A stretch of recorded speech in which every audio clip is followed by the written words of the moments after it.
Feliz Día de las Madres.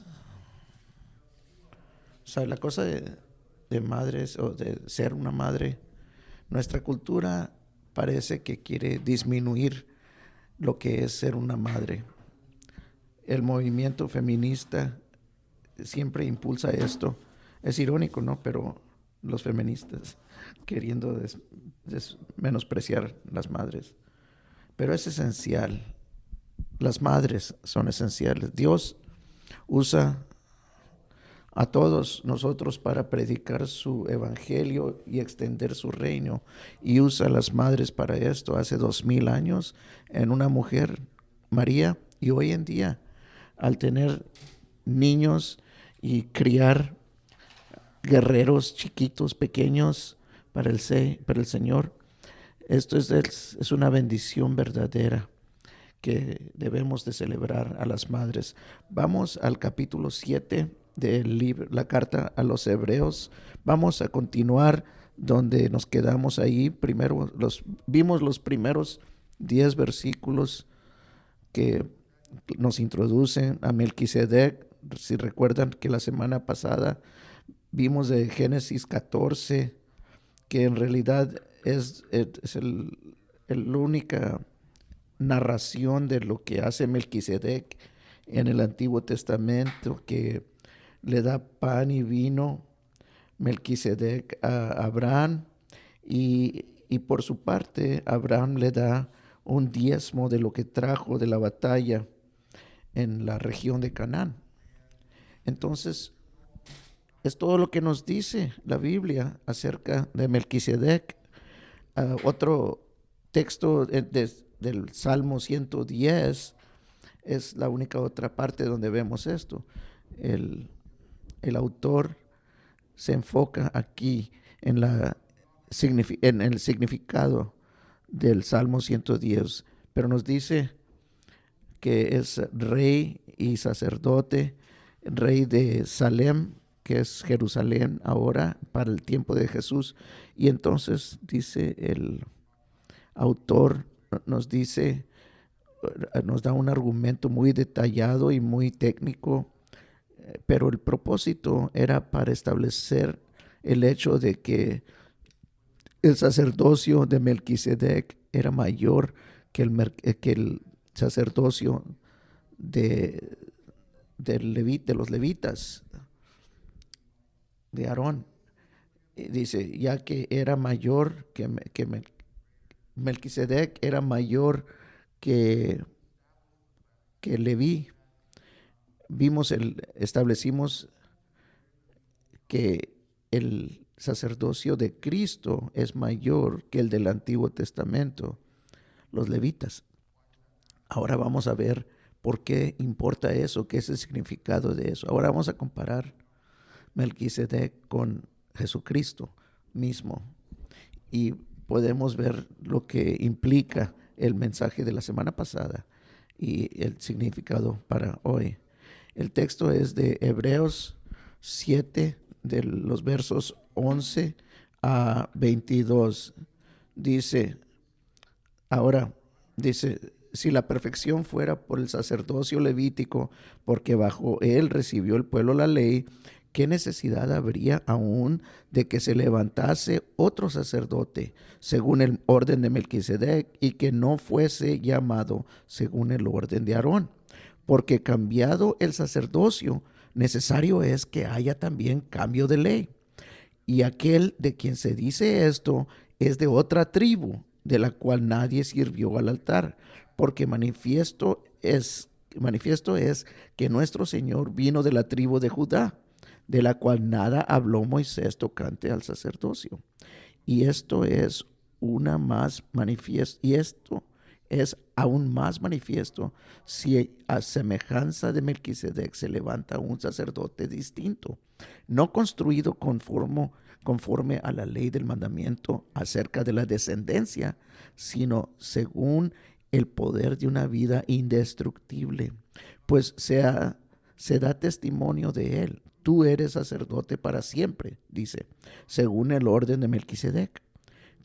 Queda pues abrogado el mandamiento anterior a causa de su debilidad e ineficacia, pues nada perfeccionó la ley, y de la introducción de una mejor esperanza por la cual nos acercamos a Dios. Y esto no fue hecho sin juramento, porque los otros ciertamente sin juramento fueron hechos sacerdotes.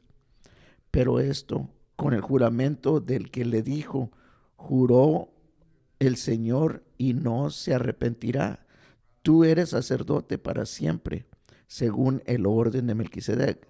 Por tanto, Jesús es hecho fiador de un mejor pacto. Y los otros sacerdotes llegaron a ser muchos, debido a que por la muerte no podían continuar. Dice, por tal del argumento, dice, si la perfección podía ser hecha por el sacerdocio levítico, entonces, ¿por qué habla el Antiguo Testamento de otro sacerdocio? ¿Por qué dice David en el Salmo 110, versículo 4, dice que el Mesías viene en el orden de Melquisedec? Está respondiendo a una objeción de un argumento de los judíos del primer siglo. Decían, no, tú eres un judío creyente, ibas al templo, hacías sacrificio, traías a tu cordero, y ahora los han dejado y han siguiendo este culto de Cristo. ¿Qué dirían la familia, los conocidos? Te has alejado, necesitas un sacerdote, un levítico. Solo por ese sacerdocio puedes venir a Dios.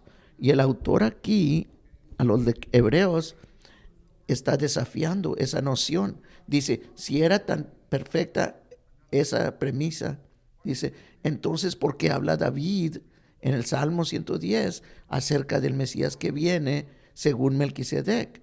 ¿Por qué se necesita? Si no es necesario cambiar de sacerdocio. Si la perfección era disponible, accesible, es porque no era. Dice, ¿por qué se necesitaría otro sacerdocio en lugar de levita, de Aarón, el Melquisedec? ¿Por qué, si era perfecto el sacerdocio levítico? También ata el autor, dice, al sacerdocio levítico, dice, lo ata con la ley. Dice, porque a través de él recibieron la ley. Dice, la ley era necesaria, dice, ¿por qué? Para aplicar la ley de Dios. La cosa es, ¿qué tipo de ley? Versículo 12, ¿qué dice? ¿De qué ley se habla? Dice, porque cuando hay cambio de sacerdocio, es necesario también hacer cambio de la ley. Mucha gente se confunde con este versículo, entonces, la ley ha cambiado, ya no estamos bajo la ley. Dicen, así hablan muchos cristianos hoy en día. Dice, ya no estamos bajo la ley, porque dice, cuando hay sacerdocio nuevo, cuando es cambiado, es necesario que también haya cambio de ley. Pero ¿qué dice Jesús? En Mateo 5 dice, en el sermón más famoso que se ha predicado en la historia, Mateo 5, comenzando con versículo 17, dice algo, dice Jesús, no crean que he venido a abolir la ley, no la viene a deshacer, sino para cumplirla, la ley. Porque les digo, mientras no pasa el cielo ni la tierra, no cambiará ni una jota ni un tilde de la ley. Porque el que relaje o que deshaga lo menos el menor mandamiento y les enseña a otros a hacer esto, será llamado menor en la ley, en el reino de Dios, perdón, porque les dice, mientras ustedes no sean mejores que los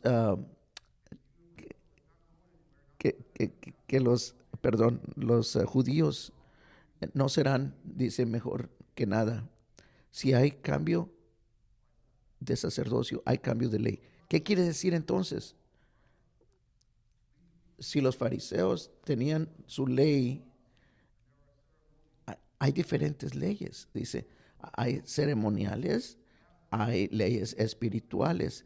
Y Jesús está hablando de la naturaleza, de lo que no cambia. Entonces, esa es la ley moral. Y luego, parte de eso está la ley ceremonial que establece Dios a través de los levitas, de Moisés, cuando dio la ley. Dice, cuando hay cambio, está refiriéndose a las leyes ceremoniales. No vamos ya al templo a hacer sacrificios. Estamos bajo un sacerdocio mayor de Melquisedec, a través de Melquisedec, como Melquisedec, pero a través de Jesús. No estamos bajo el sistema ceremonial. Todavía guardamos el sistema ceremonial en el sentido de que estamos en Cristo y su justicia es aplicada a mí, pero no estamos bajo el sistema ese que requiere que vayamos al templo a cumplir nuestro sacrificio. Pero para eso cumplió Jesús el sacrificio suyo. Siempre en el Antiguo Testamento la ley siempre apuntaba hacia el Cristo y la llenura, la realidad que ha llegado con Cristo. Versículo 13 dice porque de quien se dice esto, dice, es de otra tribu, de la cual nadie sirvió al altar. ¿De quién está hablando? De Jesús, de Jesucristo, porque él vino de otra tribu, vino de la tribu de Judá, no de Leví, porque se puede demostrar esto. Después en el versículo siguiente lo dice, ¿verdad? Dice, era de otra tribu, no de Leví. Él viene de el linaje de Jesús, no era de una tribu asociada con el altar de sacerdotes, sino de otra tribu. Versículo 14 dice, porque manifiesto es que nuestro Señor vino de la tribu de Judá, de la cual nada habló Moisés tocante al sacerdocio. Dice el autor, es evidente que nuestro Señor vino de Judá. Ni siquiera tiene que comprobarlo, porque todos sabían que Jesús descendía de Judá. Todos conocían las promesas de Dios, que este Mesías vendría como la semilla de David, el hijo de David. Y David venía de Judá. Todos sabían esto. Estaban en las escrituras, escrito, claro. Entonces, todos sabemos que nuestro Señor, dice, es de la tribu de Judá. Y la tribu de Judá no era tribu sacerdotal, sino era del reino Judá. A través de él vendría el rey, pero no a través de levitas, o sea, de Leví. Génesis capítulo 49 habla de Jacob hablando con sus hijos, los 12, ¿verdad? Y les habla, capítulo 49 de Génesis, cuando les habla, vemos ahí, podemos ver un poco de quiénes son sus hijos y su linaje. Versículo 8 del capítulo 49 de Génesis dice a Judá, dice, tus hijos te alabarán, te honrarán, tu mano estará sobre el pescuezo de tus enemigos, los hijos de tus padres se postrarán ante ti. Desde que eras un cachorro, vendrían. ¿Y quién te podrá desafiar? Nunca cambiará de ti el reino, ni dentro de tus pies cambiará. Y para él vendrá toda la obediencia del pueblo, atando a la vina su rebaño, ha lavado su ropa en la viña y en la sangre de uvas. Desde Génesis vemos que iba a ser una tribu real, uh, no era a través de los levitas. El rey vendría de Judá. Y luego en el 18 dice que los levitas eran los levitas eran los sacerdotes del rey. Sí, dice, no habrá ningún otro aparte de ti para ser sacerdotes. En Hebreos versículo 14 dice, del capítulo 7, donde estábamos leyendo originalmente. Entonces dice, ¿cómo puede ser Jesús tu sumo sacerdote si no es de los levitas? Y la semana pasada respondimos a esto. No, porque no vendía de levita, de ascensión levita, sino que era de uh, un sacerdocio mayor. Versículo 15. Se ve más evidente esto, dice, cuando viene otro rey en semejanza de Melquisedec. Dice el autor, ya era evidente en el Antiguo Testamento que vendría un sacerdote distinto. Ya, ya era a través de la promesa, la sombra del Antiguo Testamento, ahora es aún más verdadero. Dice, se levanta un no constituido, dice, es aún más manifiesto. Ya era manifiesto por la promesa misma y ahora es más manifiesto, dice, que ha venido en la llenura de la promesa. Versículo 16. No constituido conforme a la ley del mandamiento acerca de la descendencia, sino según el poder de una vida indestructible. Entonces Cristo es un sacerdote, no por quien era su padre, sino no por su familia, linaje familiar, como lo son los levitas sacerdotes. Si eras un levita, ¿cómo era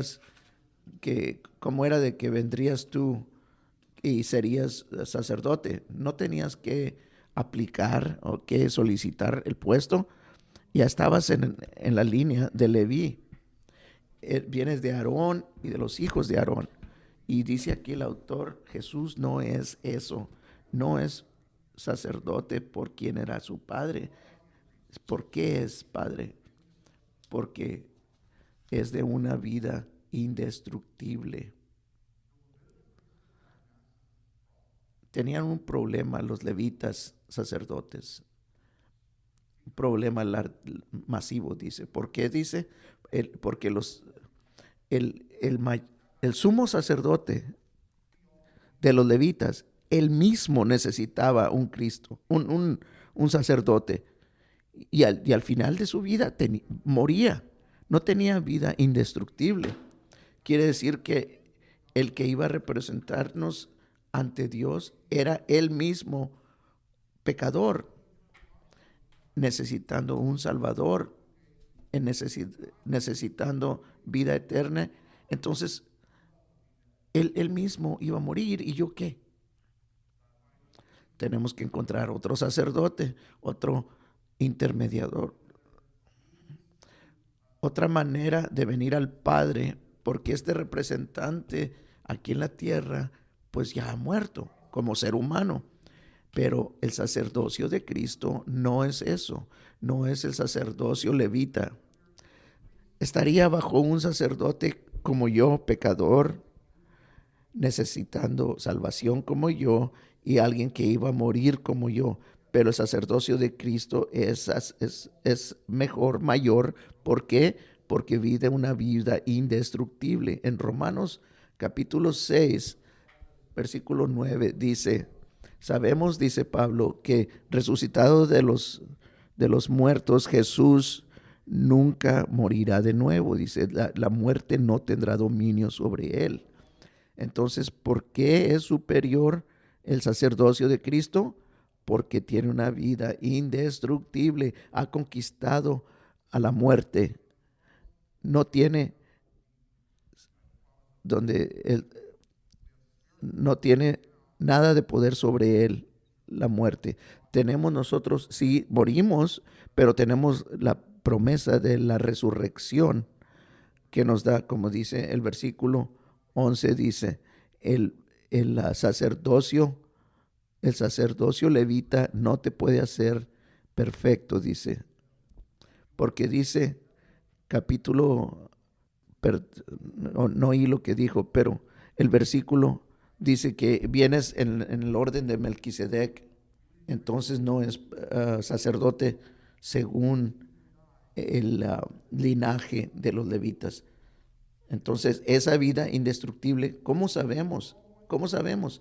David nos dice en el Salmo 110, es sacerdote para siempre en el orden. No hay plan de quien lo siga. Los sacerdotes del Antiguo Testamento necesitaban tener un plan para quién seguía. Aquí no se necesita porque Cristo es sacerdote para siempre. ¿Quién han visto ese edificio en la Trenton y la calle 2? Es un edificio bien bonito que brilla de noche. Es un templo mormón.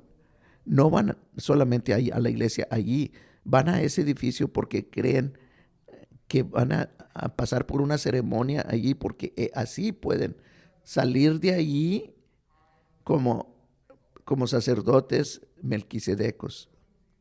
Cuando vienen los representantes de ellos, ellos creen que son sacerdotes en el orden de Melquisedec. El autor de Hebreos dice que Jesús es un sacerdote en el orden de Melquisedec para siempre. No hay nadie que que los siga. Entonces, estos jóvenes que vienen de Utah no reconocen la blasfemia en la cual se están involucrando cuando se llaman Melquisedec como sacerdotes como Melquisedec. Pero Jesús dice la Biblia que Jesús es el único para siempre. Versículo 18. Queda pues, dice, abrogado el mandamiento anterior a causa de su debilidad e ineficacia. Aquí está haciendo una comparación y un contraste. Por, por un lado dice, pero el versículo 19 dice, pues nada perfeccionó la ley. Abrogado es el mandamiento anterior. ¿Por qué? Por su debilidad e ineficacia. Por un lado tenemos el sacerdocio levítico y ese mandamiento anterior es abrogado, dice aquí. La ley está centrada alrededor de los sacerdotes. Por, un, por una parte, ese mandamiento es abrogado, dice. ¿Y por qué? Porque es débil e ineficaz. El sistema ceremonial débil e ineficaz.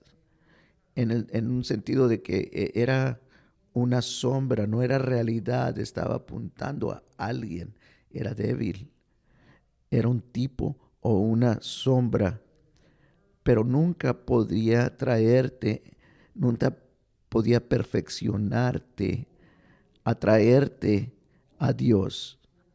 Dice, este sistema restaurativo del Antiguo Testamento nunca te traería en compañerismo, en comunión con Gas. Es más, lo que causaba era una separación entre el hombre y Dios. Dice, ¿por qué dice? Porque la ley nada perfeccionó ante Dios. ¿No? Es significante esto porque hay gente que dice hoy día, creen que los que creen en el Antiguo Testamento que eran justificados guardando la ley, siguiendo la ley, pero no es lo que dice la Biblia. Se justificaban viendo adelante, hacia adelante, el futuro de Cristo. Pero somos justificados por el mismo sacrificio. Los del Antiguo Testamento no hacían nada perfecto, era débil, la ley no podía cumplirse.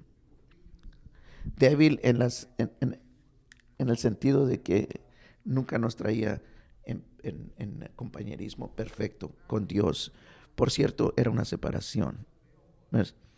Es lo que era el velo en el templo, una separación del lo- el lugar central, donde se estaba la gloria de Dios dentro del templo, en lo más interior, en el santísimo, había una cortina, pero masiva, y lo separa. El único que podía entrar ahí era el sumo sacerdote, y una vez al año entraba solamente en el día apropiado, dice, para hacer sacrificio por el pueblo, y cuando salía cerraba la cortina, siempre estaba cerrada. Y cuando Jesús muere en la cruz, dice que se rompió esa cortina de arriba a abajo. Porque ¿cómo rompe el hombre una cortina? De abajo para arriba. Pero esta la rompió Dios, la separación de un Dios santo y de nosotros, Dios mismo la rompió de arriba para abajo. La ley nunca nos podía traer a la presencia de Dios. Pero ¿qué es lo que puede traernos? Dice. Pero por otro lado dice, hay una mejor esperanza por la cual nos acercamos a Dios. El sacerdocio levítico nunca nos podía traer ante Dios, nos separaba de Dios, pero estaba apuntando el cumplimiento futuro cuando viene Jesús. Pero dice, ahora viene la introducción de una mejor esperanza a través de Cristo solamente que podemos tener esa intimidad con Dios. A través de Él solamente es rompido, esa cortina es rompida.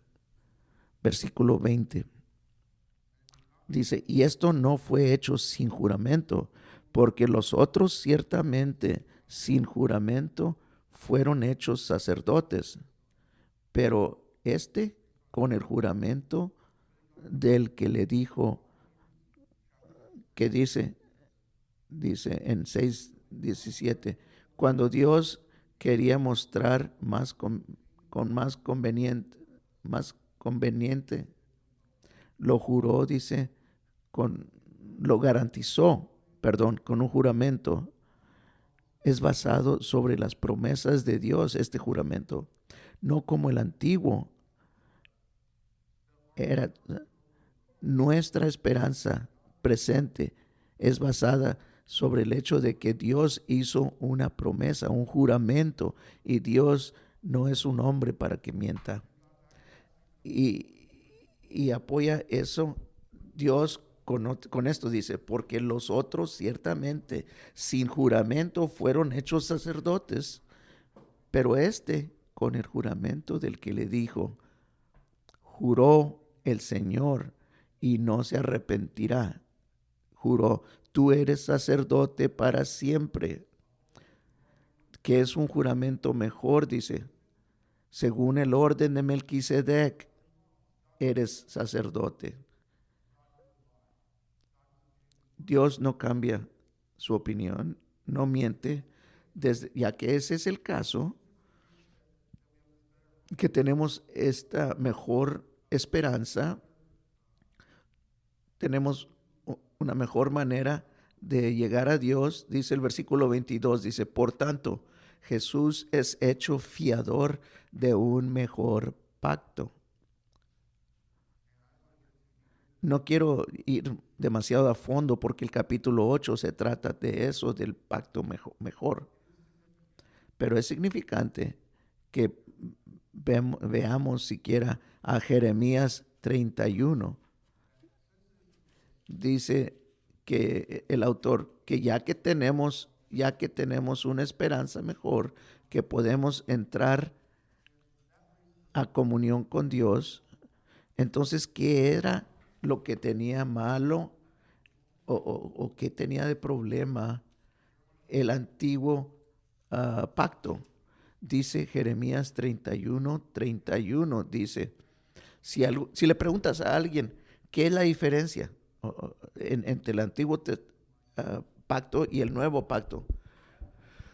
Y muchos dirían, pues es que el Antiguo Testamento estaba lleno de regulaciones, de leyes y todo eso, y el Nuevo Testamento es sobre la gracia, pero no es lo que dice la Biblia. Como que no era gracia lo que le dio Dios a Moisés, pero no, dice, era muy lleno de gracia. Entonces, no podía decir nadie que se ganó su salvación a través de sus obras. No, no es lo que dice Jeremías acerca del nuevo pacto. ¿Qué dice? Dice Jeremías 31:31. Miren, dice, los días vendrán cuando haré un pacto nuevo con la casa de Israel y de Judá. No de acuerdo con el pacto que hice con ellos, con sus padres, cuando los traje de la mano, cuando los saqué de Egipto. Un pacto que ellos rompieron. No, sino que fui un esposo para ellos. Pero este es el pacto que haré con ellos, dice. Te pondré mi ley en sus mentes y la escribiré en sus corazones y seré su Dios y ellos serán mi pueblo.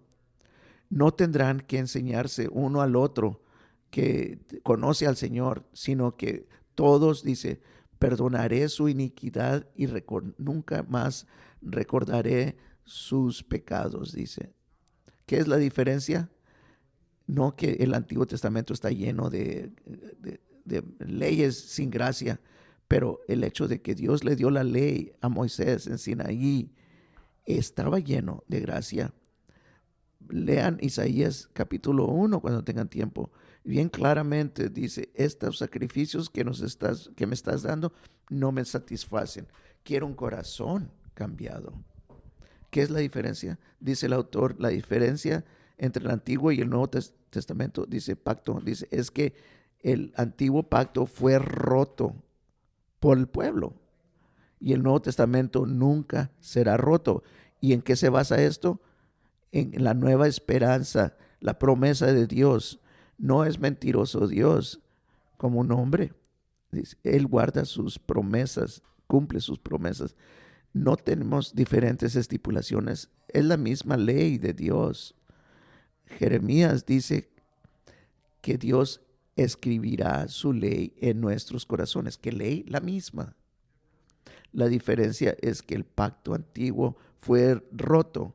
Dependía del hombre caído que iba a morir.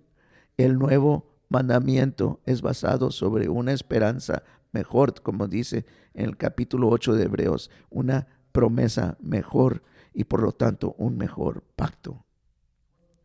Entonces, ¿qué es lo importante aquí? Es lo que dice Pablo en 1 Timoteo capítulo 2. 1 Timoteo capítulo 2, versículo 5. Dice, porque hay un Dios, un intermediario entre el hombre y Dios, el hombre Jesucristo. Cristo es el cumplimiento, ha venido, no hay necesidad de que haya ningún sacerdote terrestral. Yo trabajo en un hospital y cuando estás en el hospital y unos llegan cerca a la muerte, entonces, ¿qué hacen? ¿Qué hacen? Le llaman a un sacerdote para que venga y haga sus santos óleos y que le dé sus últimos, ¿verdad? Pero la Biblia enseña que ya que Cristo es un sacerdote para siempre, en el orden de Melquisedec, tenemos entonces un sacerdote verdadero en el cielo, y ya que ha entrado al otro lado del velo, estamos continuamente en un estado de gracia. No necesitamos encontrar otro sacerdote. No tengo que tener un plan de quién le sigue. El verdadero intermediario entre el hombre y Dios ya ha entrado al Santísimo, ha roto el velo. Ya no hay separación entre Dios y el hombre para aquellos que están en Cristo. Si eres un hijo de Abraham por la fe, por fe, entonces heredas estas promesas. Y la Biblia enseña que Cristo ya enseñó todo, cumplió todo, perdón. Dijo Doug Wilson en un sermón, dice, si viniera un extraterrestre y si le daban el Antiguo Testamento, vendrían, dice, en un año o dos a preguntar, ¿dónde está la segunda parte? Si solamente les darías a estos extraterrestres el Antiguo Testamento. Nunca nos hizo Dios perfectos ante un Dios trascendente. Dice el escritor a los Hebreos, dice, sabemos que vendría porque nos promete David un sacerdocio mayor, no basada en el linaje genético, sino en el orden de Melquisedec. Dios es nuestro sumo sacerdote. Oremos. Padre, Señor, gracias por tu palabra. Gracias que nos das esa palabra y no es simplemente de una manera fácil de entender. Nos llamas a honrarte y alabarte, no solo en espíritu, sino en nuestra mente. Nos empujas, Señor, nos traes a una intimidad contigo, más íntima. Caímos en pecado a través de Adán, pero Señor, gracias que has mandado al segundo Adán, no solo para redimirnos, para hacer ese sacrificio, sino para entrar al Santísimo tras el velo, para ser nuestro intermediario entre nosotros y un Dios perfecto, santo. Amén. Que Dios los bendiga.